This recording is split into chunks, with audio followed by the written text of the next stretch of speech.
introduction. This idea of transdisciplinarity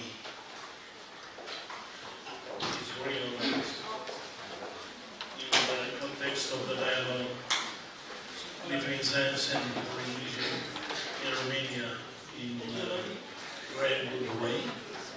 Why? Because we have in Romania the Institute for us, and also here in the Faculty of European Studies, we have one institute, a small institute, small pieces realized by Vasile and his doctorants, which propose the dialogue between religion and science and transdisciplinarity. And I said something in the opening of the conference for us, for the theologian, though it's most important. And we try to find the lexical conformity for realized unity of the message in the case of transdisciplinary. Maybe this afternoon we have the possibility to find something in this direction, because we have with us a great name, Versluis, Michigan State University. He is chair in Michigan State University, and he realized an interesting dissertation on the transcendentalism and American esotericist. He realized a trilogy: Transcendentalism and the Asian religion, the esoteric origin of American Renaissance, American moves from transcendentalism to New Age religion, and a lot of books which give us the possibility to understand that Arthur is a great name in this direction of the debate in the sense of transcendence. Today, the title is Transdisciplinarity in Consciousness and Integrating Model. Now, please, Arthur, where are you? Please, oh, yes, please.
Mysticism in Christian tradition specifically in Catholicism, Protestantism, up through the contemporary era. And the area of mysticism is an area that focuses also on consciousness. And consciousness here, in the context of mysticism, can be defined as the union of subject and object. Subject and object disappear, you could say. That is a simple, very clear way of describing what mysticism is. At that point, as one begins to move toward that, you could say, what you're talking about is actually movement from one level of reality to another level, or one level of being to another level of being. Levels of reality are part of what we wrote about in this article, but there are reductionist premises even in the study of religion. You would think the study of religion would automatically have included in it non-reductive approaches. But in fact, that is not the case. What I've discovered, and this is a relatively recent movement of the past 20 years or so, is you can see the development of, within this academic area of the study of religion, really, I would call them militantly reductive approaches to religion, which focus on strictly material phenomena. The same thing came up earlier in the conversation, and I wanted to interject this, the conversation about Ayurveda. There was a discussion about medicine and whether there was evidence for Ayurvedic medicine. I mention that because you could understand this in terms of a strictly materialist approach and a non-materialist approach. And the evidence and what we're talking about is increasingly remote from strictly materialist circumscription, as it were. You see what I'm saying? And so, when you're talking about a different level of being, you could say, or a different level of experience, the same principles don't apply, and the same evidence doesn't apply. In the article, what we discuss is the difference between exteriority and interiority. Now, the study of religion, which is actually my academic area, has developed a kind of militant reductionism, which is paradoxical, right? Because we're talking about religion and spirituality, but what actually has started to happen within that movement specifically, which we give some examples of in the article, which I have here on my phone, but you know, as you can tell, I'm not going to be reading. So the article has in it some quotations, and those are from people associated largely with the North American Association for the Study of Religion, which is an organization, essentially a reductionist organization, devoted to, and I give a quotation in the article, which I have used before. I used it in a keynote 2 weeks ago in Houston at Rice University, and that was this, that it was a prescription from an author named Donald Wiebe, who's actually a theologian, paradoxically, in Canada. And what he says is that the study of religion must proceed on the same premises, naturalistic, social, what I would call, what we call in the article, I call it externalist in a recent book, but in the article we call it exterior approaches to religion. That's the only way you can approach the study of religion. It's totally prescriptive. My point here, and our point in the article, is that that simply doesn't work. That is the application of essentially a 19th century or 18th century point of view. It's dualistic, materialistic, and it does not actually work in terms of phenomena like mysticism. That makes sense? Yeah. See what I'm saying here? So the reason that I'm talking about this is that that was the genesis, what I'm saying here, of that article that we wrote together, was how do we respond to this kind of reductive, materialist, dualistic ideology that has become so prevalent in the academy. So we wrote this article. At the end of the article, we also discussed consciousness. And here, we were drawing on both of our recent books, Sarab's recent book, From Modernity to Cosmodernity, also my most recent book, which is called Platonic Mysticism. And in that book, I point towards the study of consciousness as the future for the study of esoteric religion in particular, which is really my specialty. I would call it esoteric humanities. Esoteric literature, esoteric art requires the study of consciousness. And I would argue that there, actually, the humanities, the esoteric humanities, have something to offer to the sciences in a collective approach, an integrated approach. It's not the case that one has all the answers and the other doesn't have any answers. That's not the case at all. Actually, an integrative approach, as we have in this conference, is vital. And that, we say at the very end of the article, will point toward a new renaissance. And you know what? I think we're 9 minutes in, and that's good enough for me. So, how's that?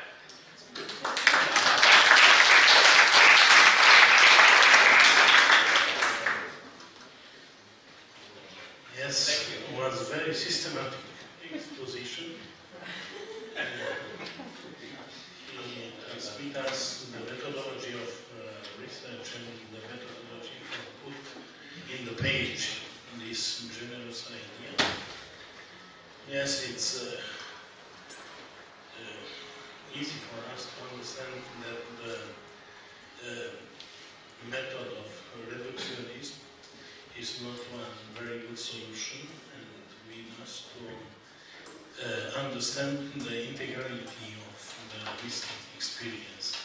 Thank you very much. We can discuss under the subject of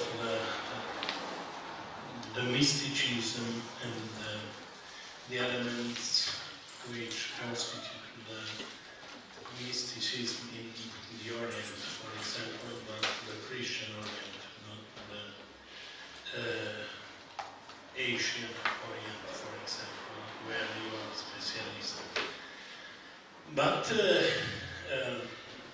the idea of levels of reality, it's a very good idea in the concepts of the Transdisciplinarity manifesto of Vasile. Here is most important for us to understand that it's not enough to discuss about the levels of reality or the verticality. We must develop the levels of reality on the horizontal experience. And the meeting between verticality and horizontality is the person. And the person like an existent, irreparable existence, irreparable subject, which can develop the meeting with spirit in the truth. Thank you very much. He is the chair of religious studies in Michigan. Must be very systematic. Thank you. And after this militant reductionism, strictly material phenomenon, and other expression, we translate the space to one colleague from Romania, Professor Vasile Chira. He's professor in Lucian Blaga University in Sibiu at the Orthodox Theological Faculty.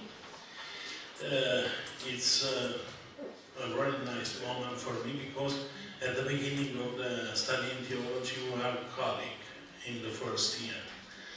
But I'm stay here in Cluj and he goes at the place of works of Chira because he realized one doctoral thesis on the philosophy of Emil Chira here in the university. He studied the classic languages also. And now in the Faculty of Theology, teach Latin, Greek, in this domain of and philosophy. And philosophy philosophy of religion. He wrote very much. You can see the thesis published. You can find the theater, the Roman, and the poems. It's a member of the Union of Writers from Romania, and a very good developer of the meeting for science and religion in the area of Cluj-Napoca University. And the title for today is titled The Fear and the Sacred, the Theology and the Phenomenology of Theophobia. Please. Thank you very much for the invitation.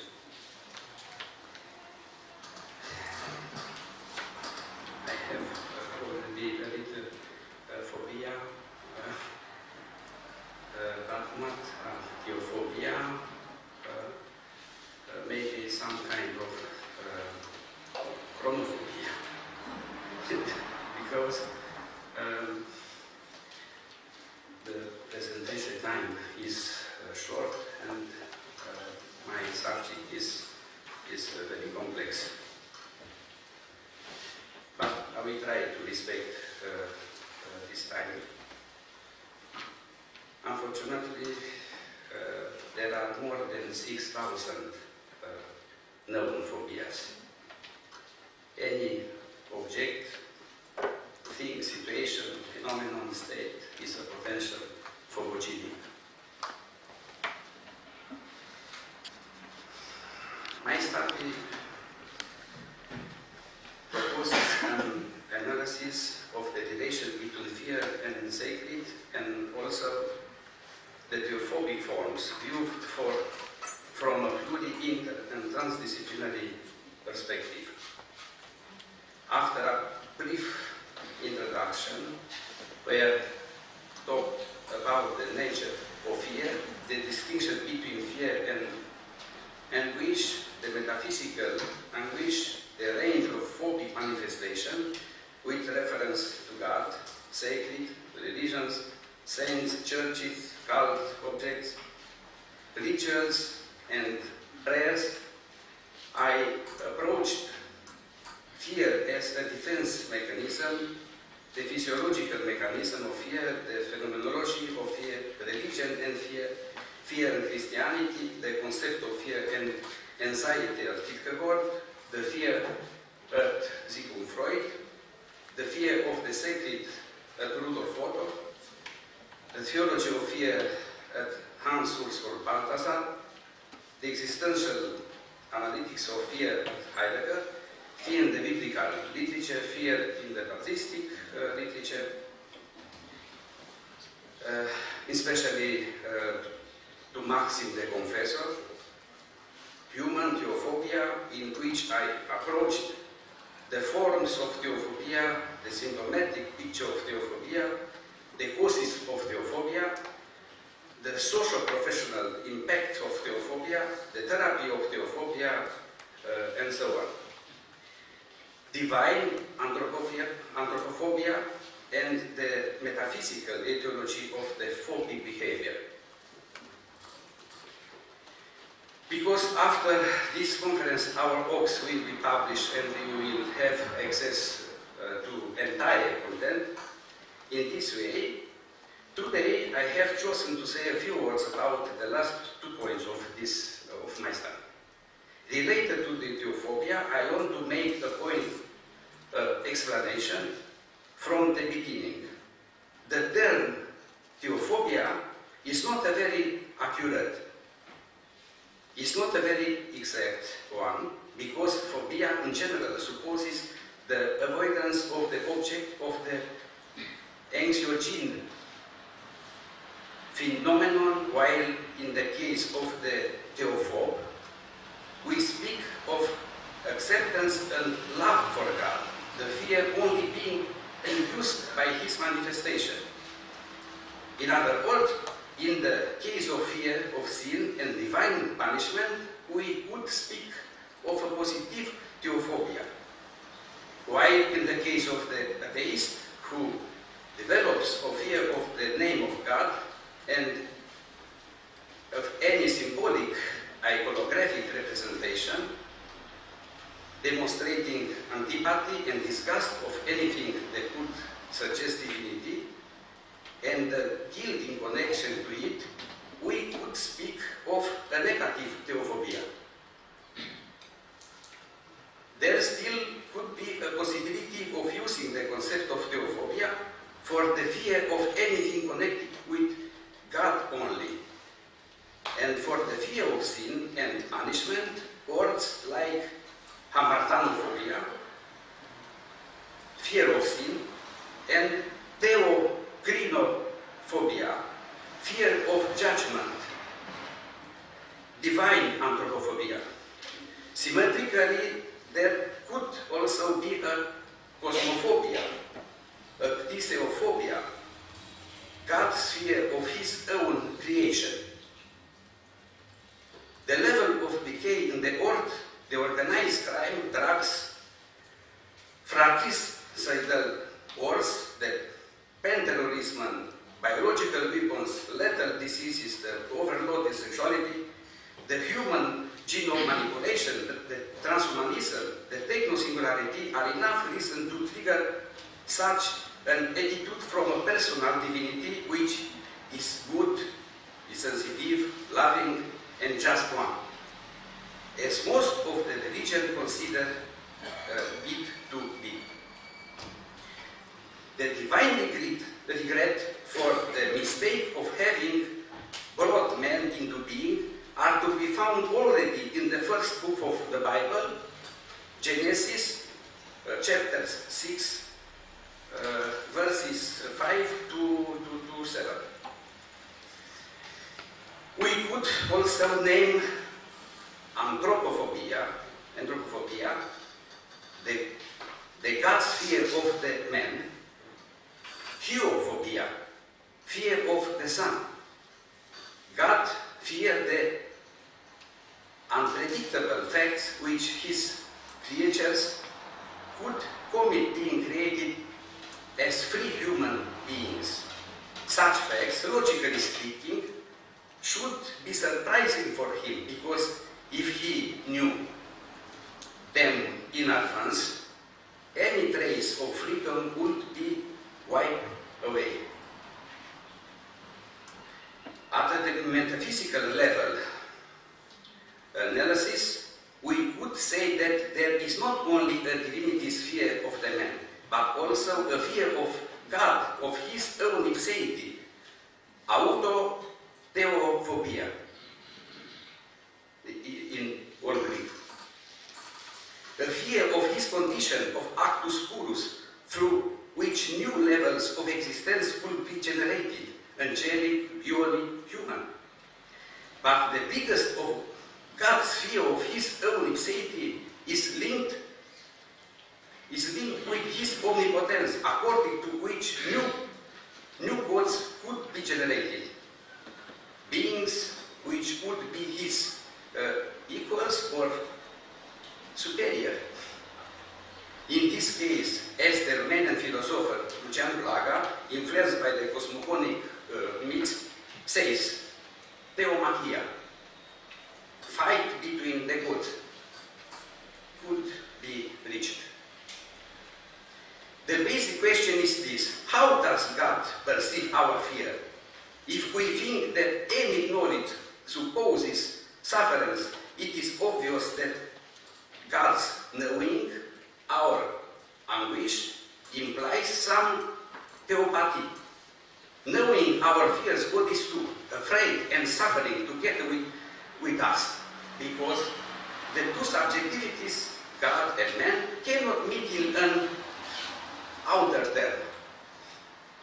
In his subjectivity, God feels our subjectivity.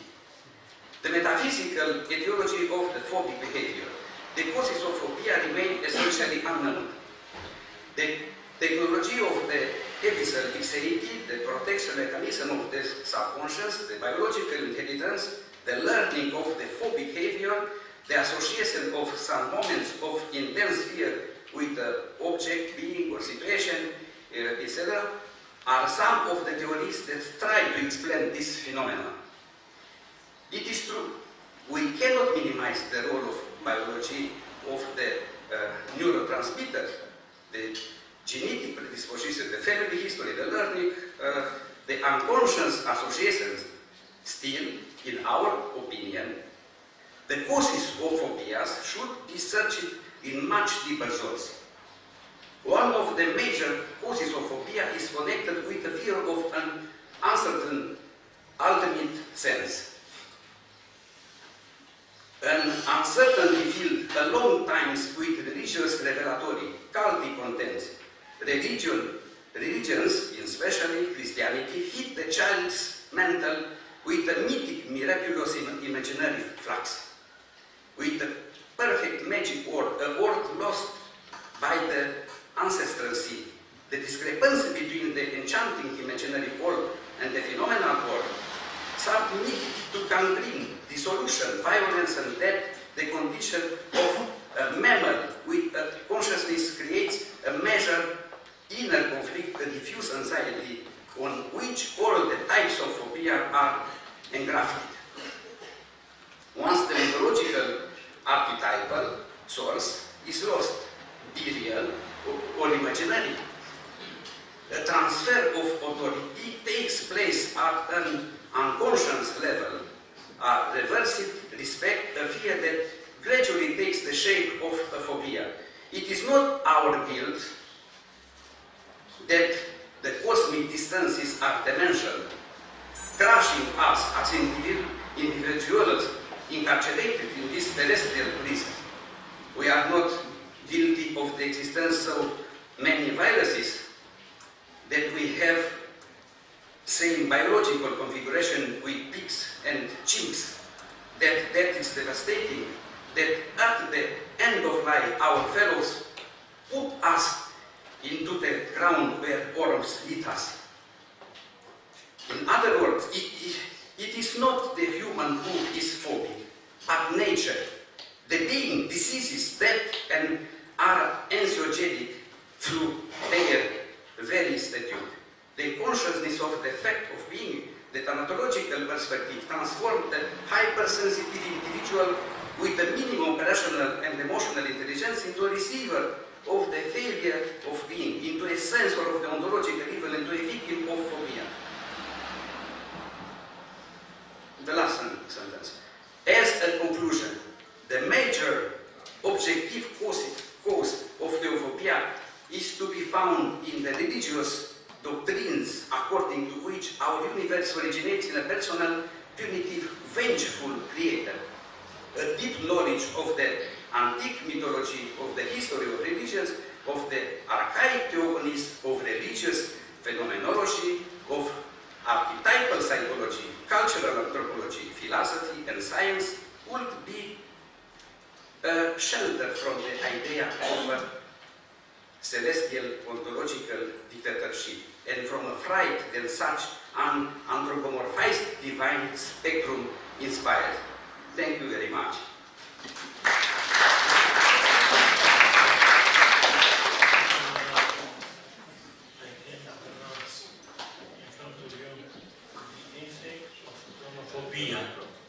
Yes, but I have the problem with the microphone.